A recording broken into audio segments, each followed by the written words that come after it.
Wow. Pat Williams, how do you sum that up? He's a one of a kind. Pat's one of the most positive people you're ever going to meet in your life. Growing up with Pat Williams as my dad was probably the most interesting way a girl could grow up. Oh my goodness!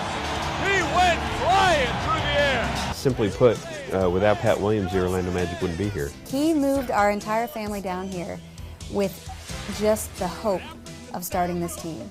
It was an idea in his mind and in his heart, and there was no name for the team, there were no players, there was no guarantee that it was going to work. We played our first game in the fall of 1989 and are now getting ready for our 25th anniversary season. I just shake my head in disbelief. How could all this have happened, and where did 27 years go? He asked me if I had any regrets in my life, and I said, man, I wish I'd had more children.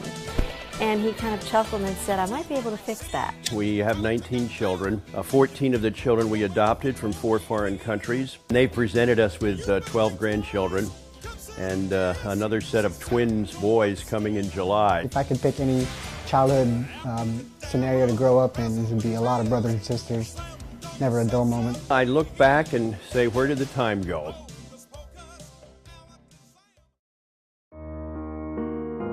I will never forget the afternoon of February 4th, 2011. And as the weeks went on, they kept narrowing it down and then called me in and said, we've got a pretty definitive read on this, and broke the news that I was a multiple myeloma guy and would be the rest of my life. When I thought of cancer, I thought, okay, how long does he have, to live? Shock, stunned, disbelief.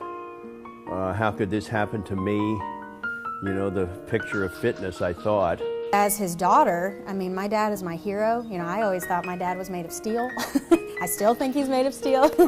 And so this was just something that didn't compute. His body was deteriorating. That's when it finally hit me, yeah, this is happening to him. We both had a good cry, and then Pat said, okay, what's the next step? And so all of the tenacity and dedication and enthusiasm that he had applied to everything else, he began to apply to getting well. I went to a treatment with him one day a couple of months ago, and he walked into that treatment center, and it's like a party when he walks in. He's hugging and high-fiving, and people, as soon as he walked in, people's faces lit up, and I saw smiles come on their face. Hey, Mr. Williams. And it just made me so proud to see that even in the most difficult circumstance, where a lot of people throw their hands up and just say, well, my life is over, I guess. He absolutely refused to allow that to happen. He said, we are going to walk through this together as a family, and we're going to honor the Lord through it. And he said, God's going to use this.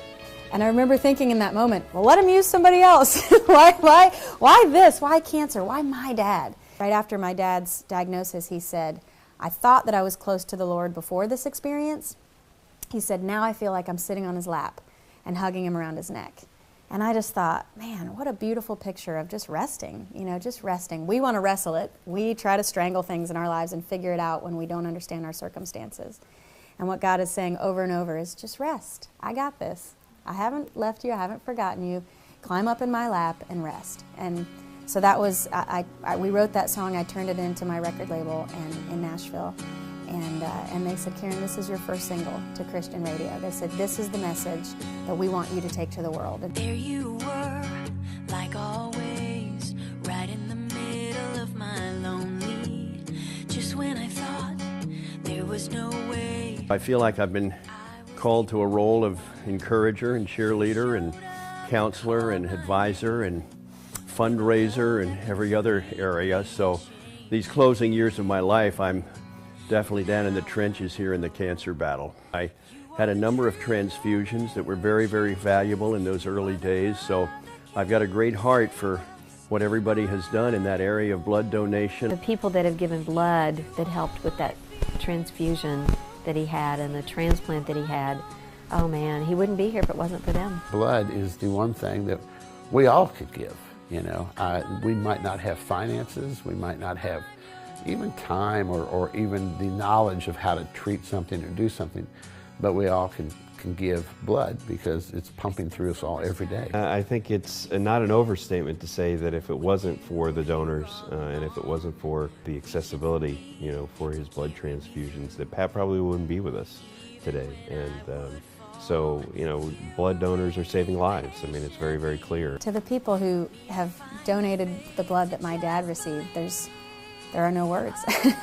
There's no way, there's just no way to thank you enough. Thank you, not just on my behalf, but to many hundreds of people in Central Florida.